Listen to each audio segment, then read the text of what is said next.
Here we go. Good morning. We are live. Good morning, everybody. It's wonderful having you all here in this virtual coliseum of ours, getting together, exchanging some thoughts and ideas. I trust wherever you are on this planet, that everything's well, and everybody's healthy, and that you're taking good care of yourself. So, colleagues, today we are going to share some information with you regarding Milpark Business School's postgraduate diploma in business administration and the Masters in Business Administration.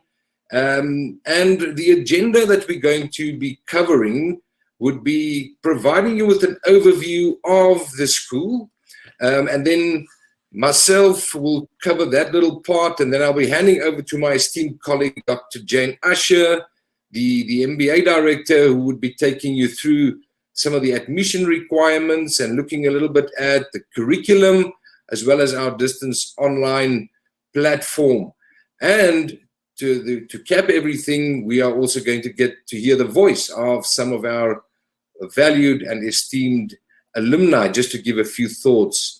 So without any further ado, I know you are all very busy amidst the fact that you will probably are working from your homes. So let's get going. Now, let me introduce Milpark.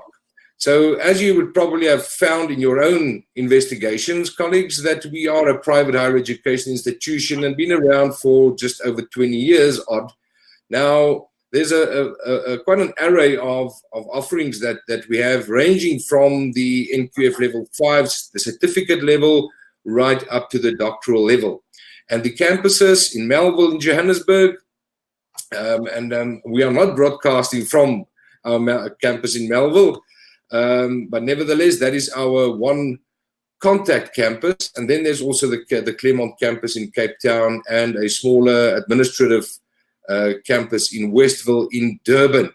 So now, just to give you a sense of where Milpark fits into the bigger scheme of things, we are wholly owned by Stadio Holdings, and you've probably heard about them, read about them in the press and so forth, and along with 5 other subsidiaries, that being AFDA, that is the film school, going up to a master's in creative arts. There is Embury, the Teachers Education College, going up to the honors level. There is Lysoff, I forget that word every time. I don't know why I've got the scotoma. But people designing clothes and so forth, going up to a highest of a bachelor's degree in that space. Then there's Southern Business School, primarily aiming their offerings at the public sector. And then, of course, Milpark Education ourselves. And there is also Prestige Academy. Just to give you a sense, colleagues, of how we fit into the bigger scheme of things. But let's drill down into the Milpark Education one, where we have 5 different schools, that being the business school, and that is our focus today, our emphasis, and that's what you are interested in. But we also have the School of Investment and Banking, that is focused on the banking sector, niche qualifications in that space. There is the School of Commerce, where all our undergraduate qualifications resides, that being this high certificate, the advanced certificates, and the bachelor's degrees, bachelor's in commerce and the bachelor's in business administration. There's also then the School of Financial Planning and Insurance, again niching and focusing on the insurance industry, going up to a postgraduate qualification in financial planning. And then, of course, there's also the college, which focuses more on your further education and training kind of needs. So that's a snapshot of the Milpark Education. As you now know, that sits again into the higher stadio. But let's now look at what the business school specifically offers. Starting at our highest qualification, that being the Doctor of Business Administration at NQF level 10. That was launched in 2019, also going very well with that particular qualification. Then, of course, our MBA at NQF level 9, our PGDBA, as we call it, the Postgraduate Diploma in Business Administration at NQF Level 8. We also have executive education offerings and an array of short courses in the online environment, as well as in the face-to-face contact learning environment. And of course, to cap all our offerings at the present moment, we also do extensive consultation to industry and so forth. Now, I would just like to share a bit about our ethos, what we stand for. So in essence, we empower future leaders to pursue ethical and sustainable business practice informed by the Sustainable Development Goals. Now, colleagues, you'll agree with me that we live in interesting times. And my view and my team's view is that a business school also then will have to be very relevant in times like this. So our vision then, just further elaborating on our ethos, is built on the Greek word phronesis, which means practical wisdom, which emphasizes not only the development of great leaders, but the emphasis being leadership for the common good.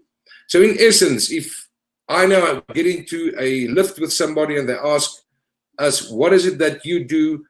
My elevator pitch is, we develop ethical leaders for the common good, and with the overall intention that tomorrow is beautiful. We shape, create in facilitating this future that we want, not the future that we are passively sitting and waiting for. We are part of shaping and creating the future, as each one of you that's partaking in this event this morning. Now, allow me perhaps also just to brag a little bit about some of our memberships and awards. And the one that we're very proud of course, is our AMBER accreditation, the Association of MBAs.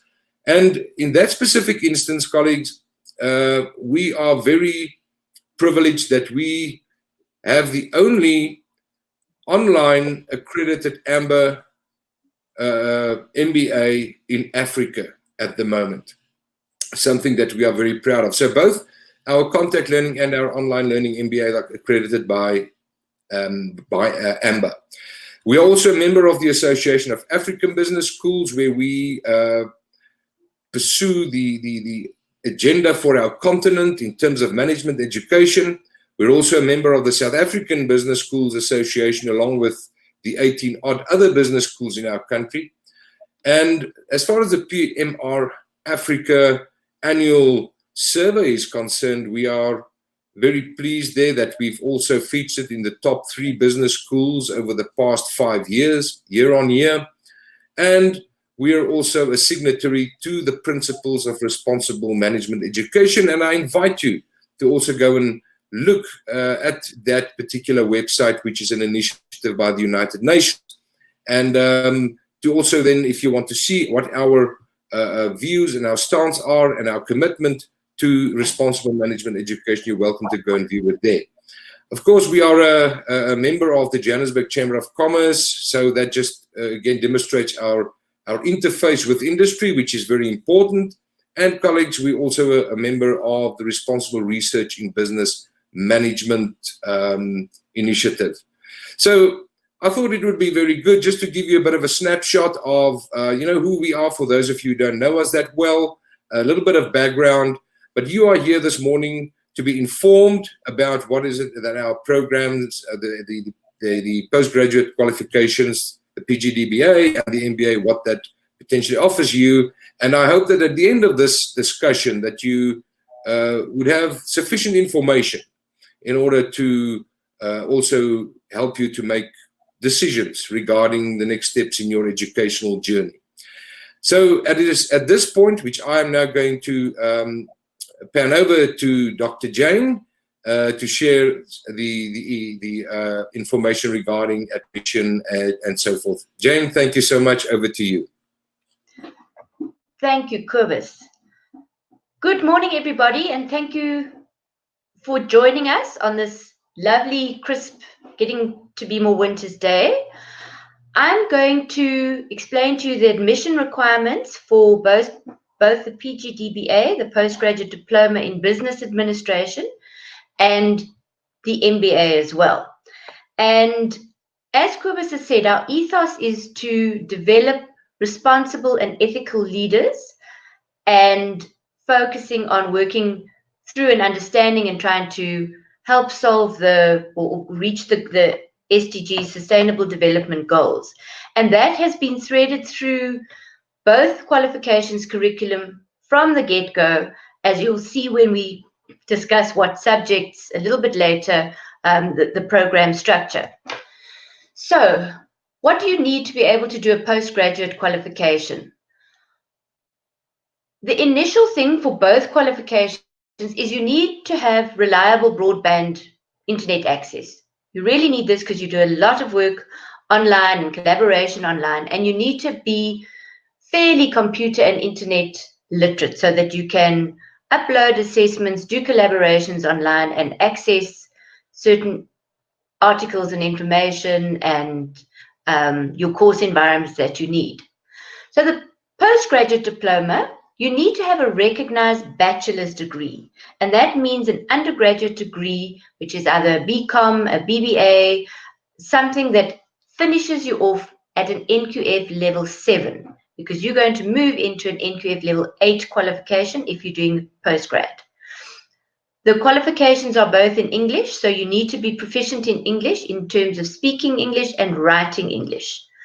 And we have an assessment test that our postgraduate students need to do to get you need an acceptable rating in this test. And we will have David later on from GMAC who's going to explain one of the processes and what it's all about from GMAC's point of view to assist you in going through that process. And our student advisors will also help you with that. But David will give you a little bit more information on what and how and the ultimate purpose of the GMAC test.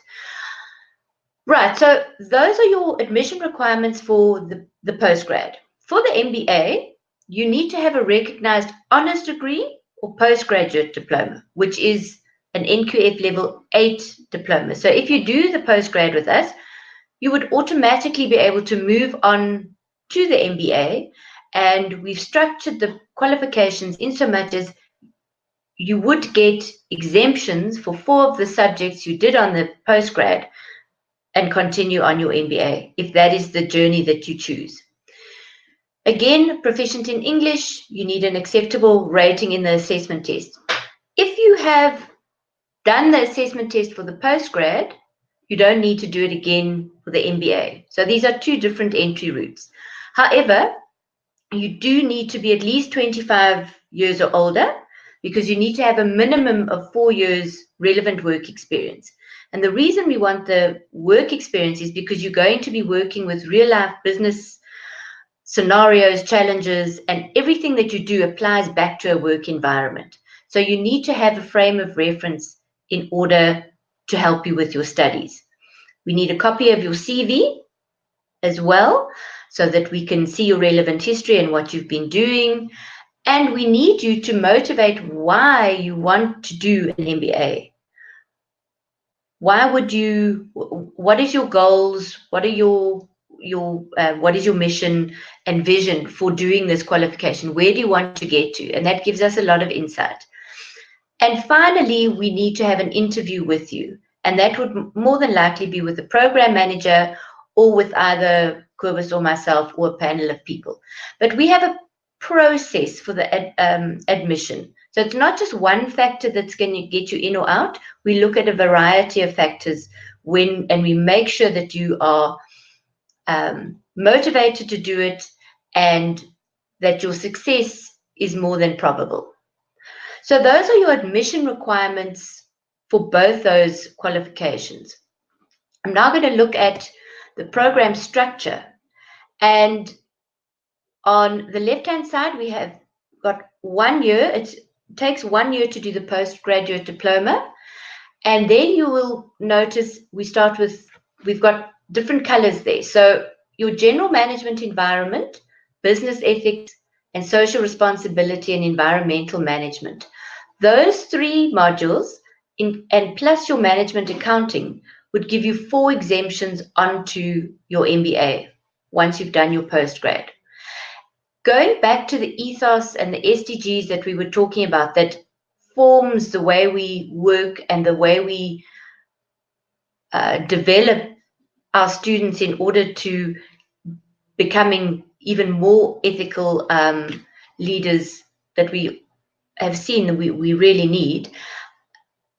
That is why we start with our business ethics, corporate governance, social responsibility, and environmental management. It sets the basis of moving into your journey. So going back to the postgrad, your management, accounting, and finance, part 1. We've got 2 modules that deal with management, accounting, and finance. And the reason we have that is because you need to understand finance. You need to be able to work with it to make decisions. So students who have not studied financial management at an undergraduate level or have not worked with financial management need to do an introduction to financial management, as this will give you a basis on which to build for your management accounting modules. Because we find that this really helps people who don't have that background to be successful in the modules. Then we do design thinking and problem solving, which is a really fun interactive module where you have challenges, you've got to think on your feet, you work in groups, and you really get to know each other and design challenges to problems or outcomes in that which are based on a human perspective. So we take the human perspective in there. Strategic management is obviously very important for being able to make those kind of decisions and why you would make those decisions. So there are many facets of strategic management that are really important, and this gives you an understanding of that. We also have research methodology, which we feel is important because it will help you with your assignments, with your work assignments as well, to make sure that what you are researching is valid. It's reliable information. It's not fake news. And it's been researched, and we show you how to identify what sources and resources to use and to put it into a streamlined argument and case to make your case and to solve a challenge. So that's an introduction in terms of methodology, why you would do it, and what practices are required to do rigorous and valid research. And this applies definitely back in your businesses as well, because if you send a report through to your senior management, you need to make sure that what you are reporting on is true. And then you're done with your postgrad. So you've had a year's journey and you finished with that, and you are able to transition without too much effort into your master's. There again, you've completed the 4 modules. I'll show you your management accounting is on the next slide, because it's actually a second, you do it in your second year if you start on the MBA. You do business report writing. That is a very important skill for you to be able to do your reports, make sure you're writing correctly, and the balance between academic and business writing. Quantitative analysis, very important. You may need to be doing stats for your dissertation, and this gives you an understanding and overview of that. And we do some presentation skills because you will be presenting on an ongoing basis. And it hones certain skills and gives you ideas of what to do. And again, it's practical. You can use whatever you learn straight back in your work environment. We have advanced research methodology, which is slightly more involved, and you go a bit deeper into different methods and how you can do research. And this forms the basis for your dissertation. So what you cover in this module, you're going to find a challenge that you really would like to research, and we like it to be a more practical challenge. Obviously, it does have theoretical underpinnings and rigorous methodology, but it needs to be something that you can solve, that is practical, and you can present to your workplace or an organization to say, I've done this research, and these are the recommendations that we give you through the research. So that this advanced research methodology forms the foundation for your dissertation. And we need to know about people when you're managing an organization and you're leading. We cover that. Operations and technology, also one of the foundational areas that you need for business. And technology, especially these days, a very important component of what you need to be keeping abreast with and aware of. And marketing and sales, you need to have a marketing plan. You need to know who your target audience is and how you're going to get to them. And finally, you need to be selling whatever your product is. You need to be, or your services. You need to find a way of getting it out there and finding your value proposition that people want to come to you for whatever your business may be. So that is your year one done. Then, if you embark on your master's qualification. Year two, and this is your final year, you'll see in red there's a management accounting, which you've already done if you have done your postgrad.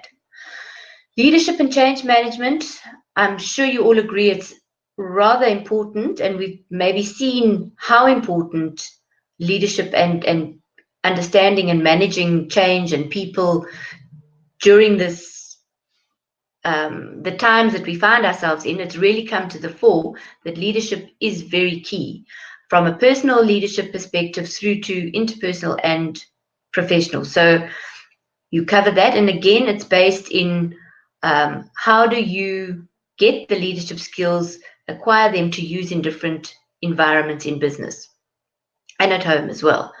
Global trade is your economics module, and we look at the BRICS countries there. We look at economics here and in Africa and globally. Now, you've also started with your dissertation, and as I said before, it is a basis from your advanced research methodology. You are allocated a supervisor. You put a project plan together and you start collecting data, writing up your research with the help of a supervisor, or sometimes you have two supervisors if you have a co-supervisor as well. Then we carry on with our management and accounting and finance, and there it's your second part, and this focuses more on corporate finance. What kind of decisions do you need to make from a corporate finance perspective? You're heading into the home stretch now with your integrated business strategy. There we have a great simulation that it shows you real live, up-to-date problems, challenges, and areas that you focus on. You do work in syndicate groups, and there are reasons that throughout your MBA you either have some modules you will have a group work and others not. So we give you a balance of working on your own and then working with a syndicate. And here as well, you do a presentation and a report at the end, and it's a proper business scenario, and you consult to businesses to say, we see your issues, and it really helps you get an understanding of consulting, which is a very big part of what our MBA graduates often would like to carry on with and move into when they complete their MBAs. Then you have two electives. You can either do business in emerging markets, where we focus on the BRICS countries, and there's a trip to either Brazil, India, China. You research those countries and you see whether either you, from your own perspective, or your organization would like to open or be able to open a business there. And we take you through the cultural aspects, social, legal, finance, economics, all the elements that you are required to understand in order to be able to open a business there or do a joint venture with someone there. What do you need to do? And then you come back from your trip and you do a management report that you would then present to your EXCO members. So you can do that one, or you can do entrepreneurship and innovation, which we all know is a very important aspect to understand. In South Africa, we need more entrepreneurs and we need more innovation, never ending there. And this module takes you from the beginning. How do you find ideas? What do you need to do to your ultimate business case, which you then present to a panel. And on those panels, you might have venture capitalists who want to invest in your business. If you do it really well, there are opportunities for you to be able to explore those areas.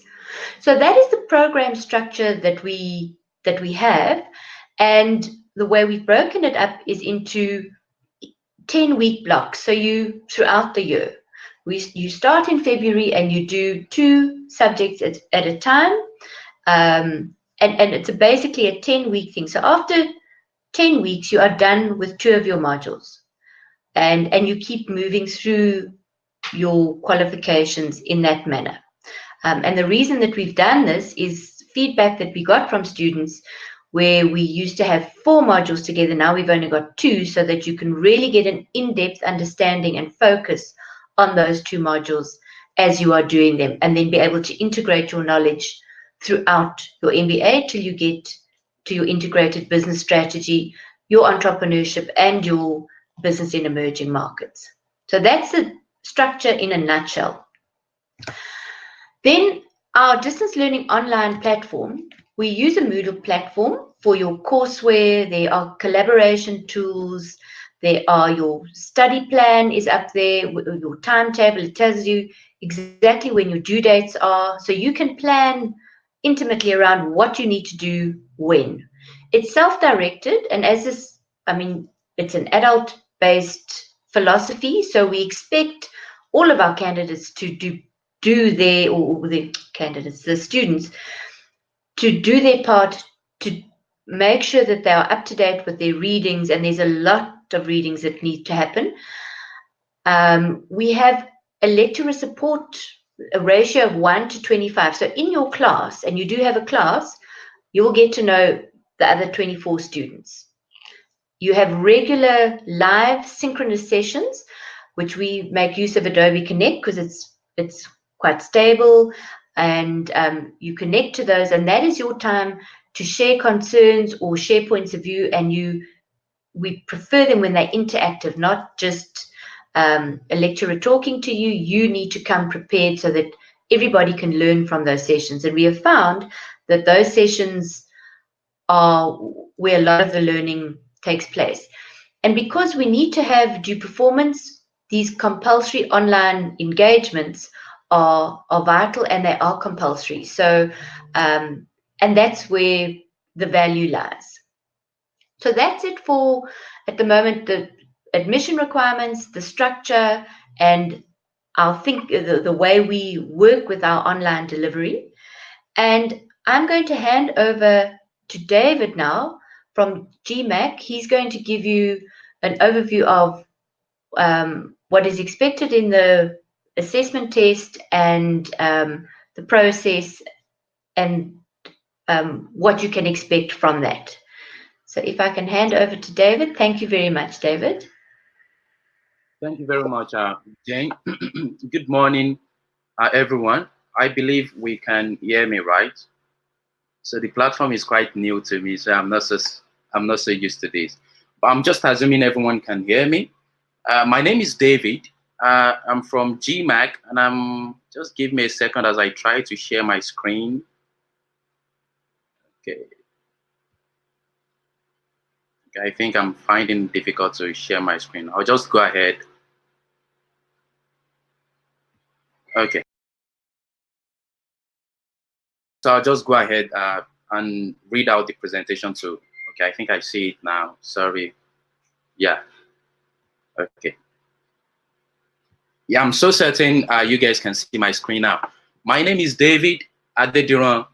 I'm from GMAC, Graduate Management Admission Council. Some of us are familiar with GMAC, some of us are not, but most of us are familiar with our product, the GMAT exam. I'm the Market Development Manager for Africa and Middle East. I take care of all the markets for GMAC products and services. And today, I'm going to be telling us about the wonderful exam that you can use to gain admission into the wonderful programs that Jane and Kubus have already told you about, specifically the MBA program and the PGDBA program at Milpark. And for those of us that are not in South Africa and we probably want to get our education online, you probably are going for the online MBA program, which is AMBA accredited, the one and only in Africa. You can use the NMAT exam as well. So I'm not going to talk about who we are because I think I have just about 10 minutes. And so I'm just going to jump into what really matters for you as candidates. How can you use this exam to get into the Milpark Business School? And how can you register for it? How can you take it? Before I go ahead into that, let me just tell us, like I said earlier, we have the GMAT exam. We are the owners of the GMAT exam. We have the NMAT by GMAT exam, which we'll be talking about today, and the executive assessment test. We're also into research and so several other things, mainly for graduate management education all over the world. So these are the schools accepting the NMAT in Nigeria and South Africa. You can see the Milpark Business School you're trying to get into, and we have in Philippines, India as well. The first important thing for you as candidates, most of us are probably in South Africa right now. So you're trying to apply to the programs in Milpark Business School.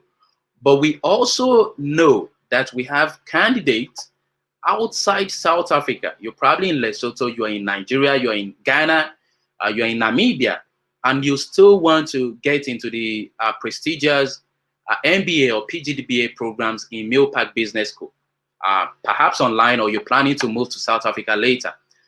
You are able to take the NMAT test. You don't have to go to South Africa to take the test. We have several countries where we have the NMAT available.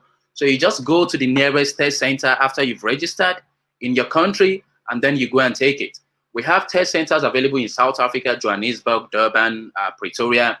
We have in Cape Town as well. You have in Botswana. So if you're in Botswana, you can take the test. Ethiopia, Namibia, Zimbabwe, Nigeria.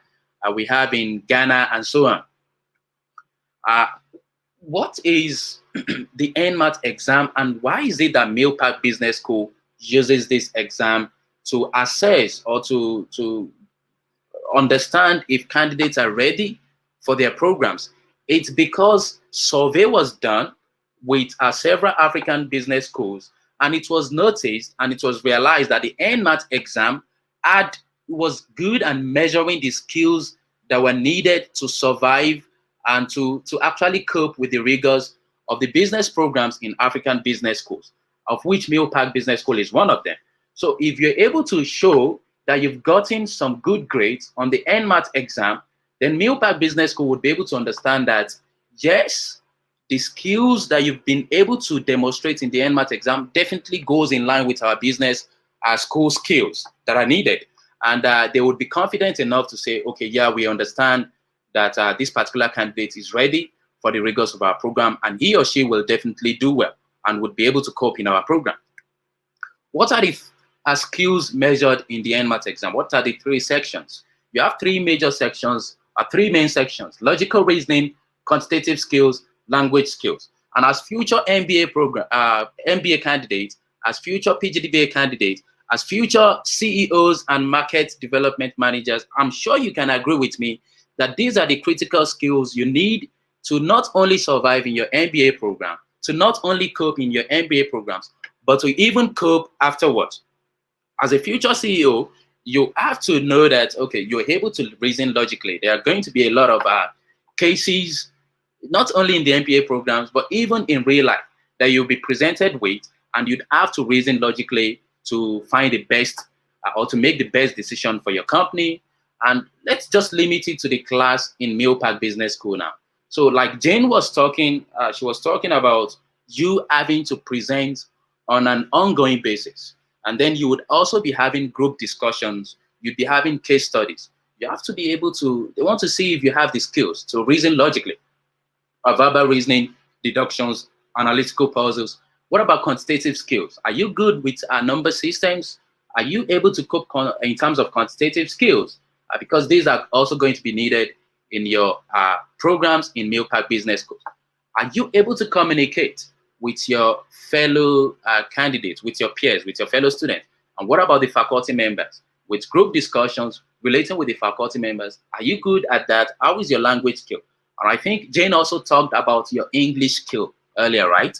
So these are important basic skills that you need to show Milpark that you have in order for them to know that, yes, this particular candidate will represent Milpark well, would be able to assimilate well, and will do well in the PGDBA and MBA programs. What is the structure and what is the design and fee of the exam? Language skill, quantitative skills, logical reasoning, like I mentioned in the previous slide, and you have 36 questions for each 36 questions for each section, making a total of 108 questions. And then you have 2 hours for the whole exam, and then you have a total score of 360. And the good thing is you now want to understand what is the cutoff score for me to be able to say, okay, I have a chance of getting admission into Milpark Business School. So for the PGDBA program, you need to get just 140 out of 360. So you tell me if this is something you can attain. This is about 40% of the total score of the NMAT exam. So if you get 140 and above, you've met the cutoff for PGDBA program. For the MBA program, I would leave that to Milpark Business School to confirm to you later. So you can probably send an email, or perhaps even in this info session, post the question. And if they're not able to answer you now, they will definitely respond to you later. And I would also like to mention that how well you do, for those of you who are trying to apply for scholarship in Milpark Business School, part of the criteria, or one of the criteria they use or they look at is how well you've done in your entrance exam. So have you gotten a very good score, even beyond the cutoff, and then they would be able to look at it and consider you for scholarship. The other advantages of the exam, no negative marking. So you're going to be confident in taking the exam. You don't have to say, so you can go with, if you're not so certain, we're humans. If you're not so certain with the answer of a particular question, you can go with the best guess just to save time. You don't need to worry about perhaps getting a negative mark for that question if you're not certain. So you get your score immediately after you're done with the exam at the test center, and Milpark Business School will automatically get your score as well. You don't need to tell them you've taken the exam. They will know, and they will get your score and add it to your application process. The exam is computer adaptive. I'm going to be explaining this in the next slide. And you can also, we are trying to build confidence. We're trying to make you perform the best that you can on the exam. So you are able to choose and start with whichever section you feel most confident with. If you feel like your strength is with logical reasoning and you want to start with that, you can definitely arrange your exam in such a manner. And if you feel like you're strong at, let's say, language skills, and you don't want to start with that, you want to leave that for the last section, you can definitely do that. And you're able to take the exam again if you probably felt like you didn't get the score you wanted to get. I believe we can still see my slide, right? Something just went up. And you can self-schedule your exam. That's the good thing again. You don't have to go down to Johannesburg or Cape Town at a particular test center at a particular time. And especially now that there is a lockdown, I think South Africa is in phase 3 now, restriction on movement. You can just go to the nearest test center for those of you in South Africa, and for those of you outside South Africa where we have lesser restrictions, you're able to self-schedule at the best time you want and the best location you want.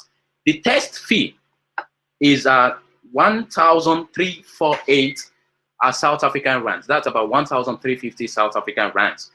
But the good thing is Milpark has also put into consideration the challenges the candidates are facing right now, and they've been able to secure some vouchers, the NMAT vouchers for you candidates, so that you're able to have some discount to this exam. And of course, I've been told that the vouchers they have are limited. So if you want to get one of these limited vouchers, which is to the tune of 25% discount. So when you get the voucher, your exam fee is no longer 1,350 South African rands. You would have to pay only 1,010 South African rands. That's a good discount Milpark has been able to put in place for you. So try to get in touch with Leslie or perhaps Jane of Milpark. Let them know you filled your NMAT data application form and you're ready to take the exam and pay for the exam. They'll provide you with some vouchers. Please reach out to them as soon as possible.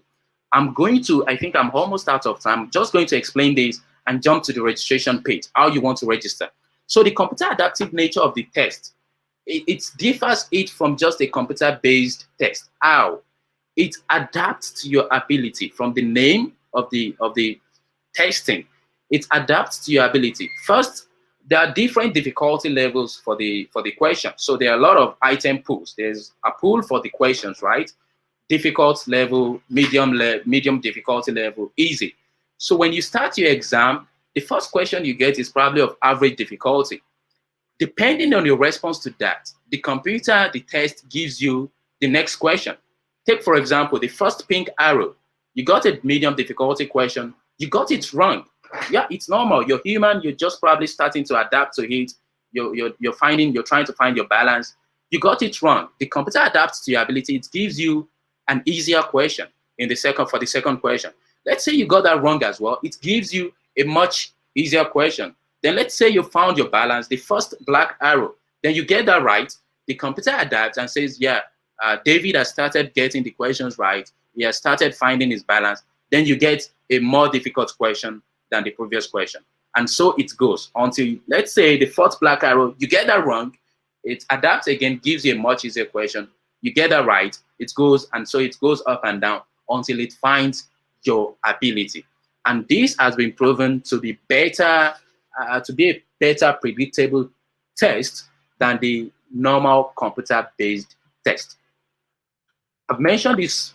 I'm not going to go into detail with this. Let me just jump to how you want to prepare for the exam and how you want to take the exam. There are practice materials. You don't have to just go to the exam without being prepared.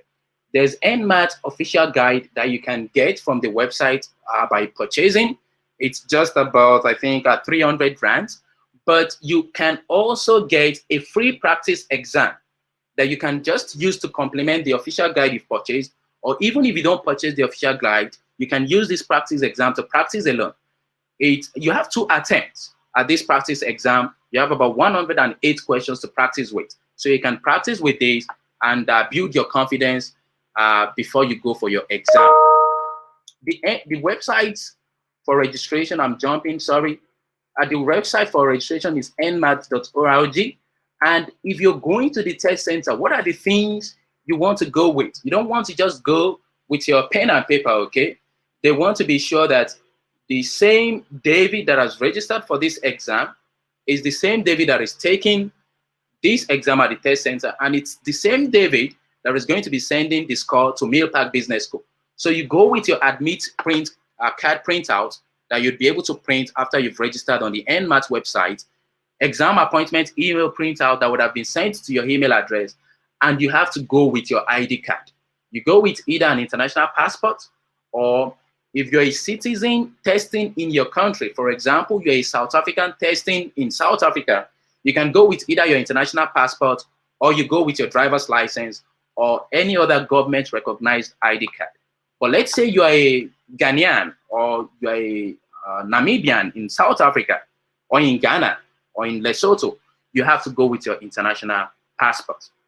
I'm done. Let me just tell you the website where you can go. I wanted to take you through it, but I don't have the time. At the website where you can go to register for the NMAT exam, select Milpark. When you're trying to register, select Milpark Business School, is nmat.org, or you go straight to www.nmat.gmac.nopaperforms.com, register, sign up. Confirmation email will be sent to your email address. Click that to activate it. Then you fill the application form. And in your application form, please, when it comes to institution, select Milpark Business School. And once you've done that, Milpark Business School will be able to get your results once you're done with the NMAT exam. Thank you very much. If you have questions, you can throw them at Jane, and she will let me know when to answer them accordingly. And if you also have questions for me specifically, perhaps after the info session, questions I'm not able to answer here, this is my email address. You can reach me through this email address, or you can send email straight to Jane or to Leslie, and they will get in touch with me accordingly. Thank you, Jane. Thank you so much, David, for that. We really appreciate the overview and the insight, and hopefully it's made the candidates feel not so worried when we say test. It's really not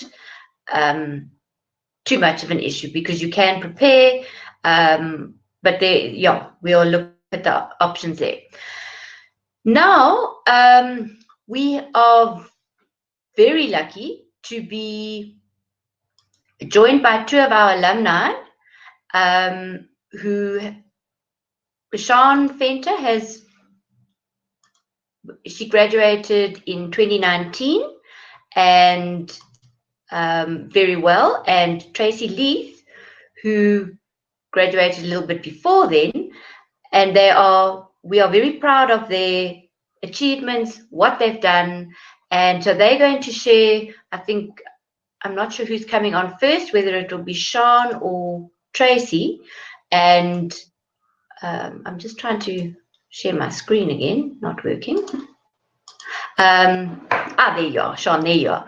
They're going to tell you a little bit about their journey, how they planned, how they managed to balance their hectic working lives, family lives, with a rigorous qualification that they both did extremely, extremely well in. So thank you, Sian, and thank you, Tracy.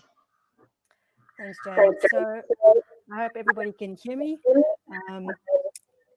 I think I can keep you busy probably the whole day if I have to give you some of my experiences with Milpark, but I'll try to keep it short and sweet.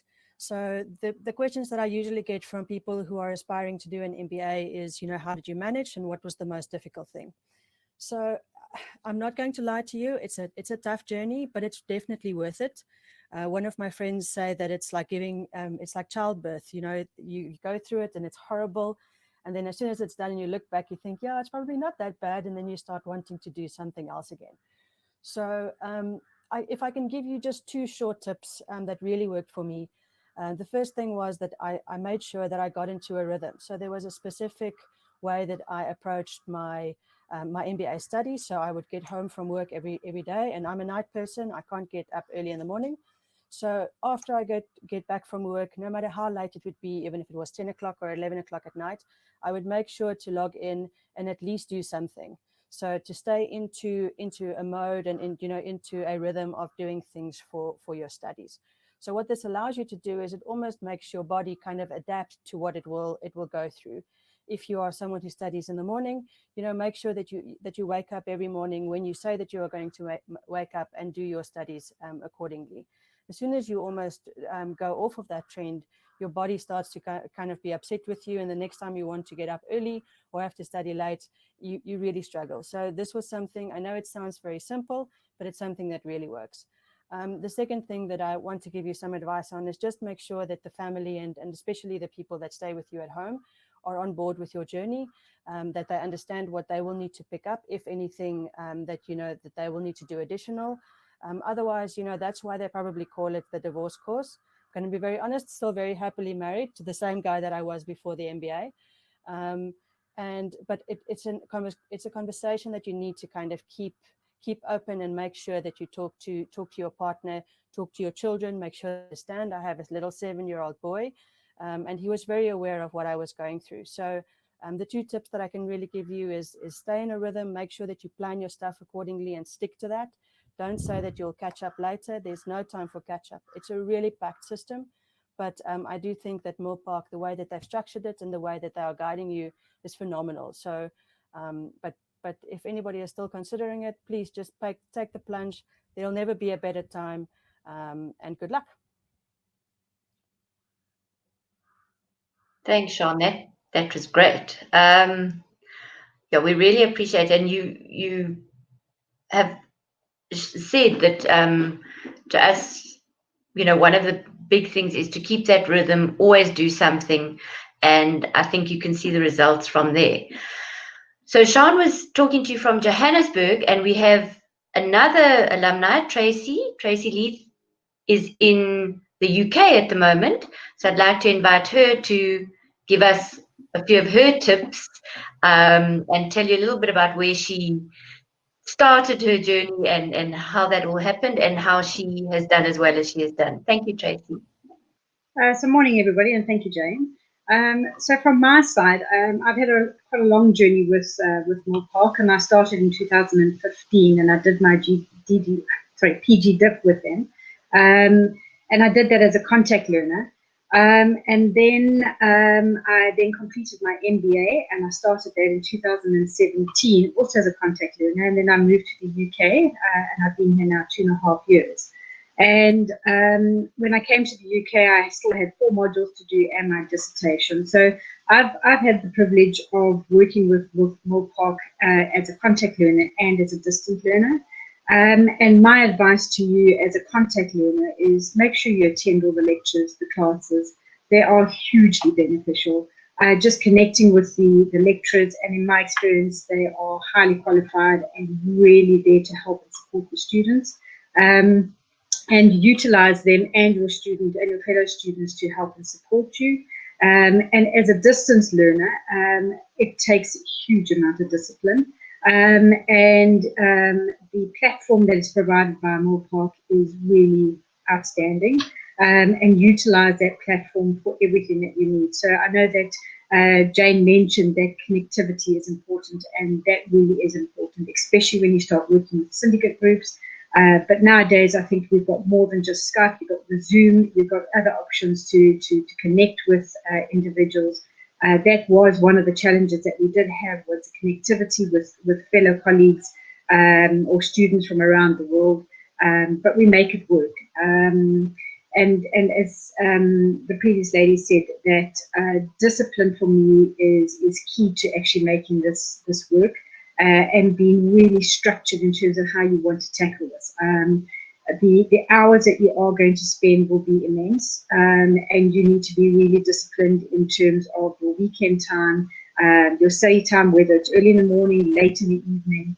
That is really key. And as she also mentioned, having the family support you, and also making sure that you do still try and have that work and study life balance. And when you do have family time, really carve that out to keep the family connected and taking them along that journey with you. It's a phenomenal journey. I know it seems very daunting at the moment in terms of what you need to go through, but I can rest and reassure you that it will definitely be worthwhile in the long run. So best of wishes and good luck, and I wish you all the best. Thank you. Thank you, Tracy. Thank you for those wise words and kind words. Yeah, you have had quite a journey with us, and we were lucky to be able to have you with us. So thank you so much. I'm now going to hand over to Kobus to sign off, to round everything up, and just want to say to everybody, thank you again for joining us. I hope it's been informative, and we are all here available if you've got any questions. Furthermore, on whatever it may be, we are all here to help you and to answer you. Over to you, Kobus.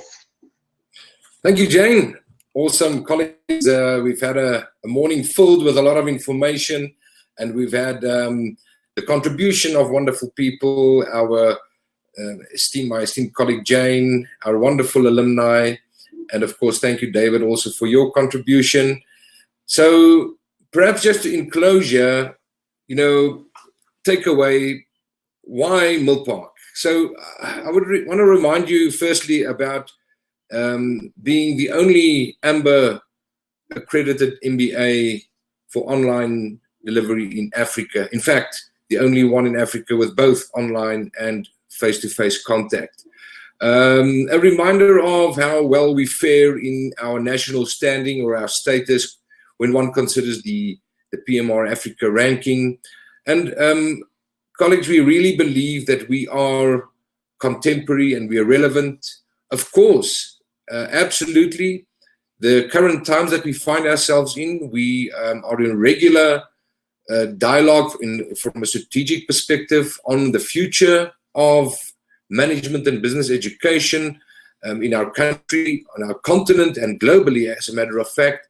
So we want to give you that assurance that we will remain relevant and contemporary. Our facilitators, our lecturers, whether they are contact or online lecturers, all very experienced people. They come from industry, so they come with their experience from the trenches, so to speak, to draw those into the classroom discussions. And we have a kind of an approach, or a philosophy rather, that creating a learning environment that promotes growth-producing experiences for our students. In other words, impacting all three modes of learning, cognitively, emotionally, and physically. In other words, we endeavor to involve the head, the heart, and the hands. And we believe when combining those three modes together, that is the best way in which to learn and to grow. And then lastly, as far as we're concerned, our students are the focus in this teaching and learning transaction that we have. So, friends, I really hope that we have provided you with ample, sufficient information. Of course, when we now close the session, doesn't mean that you can still not reach out to us, to Leslie, and to any of the other colleagues as well, when there's any other questions that you might have that we will gladly want to assist you with. And should you make the decision of making Milpark your partner in your educational future, we would really be honored in having you aboard and looking forward to that. We thank you for everybody's time. Wherever you are, stay safe, stay optimistic, and remember, tomorrow is beautiful. Thank you very much.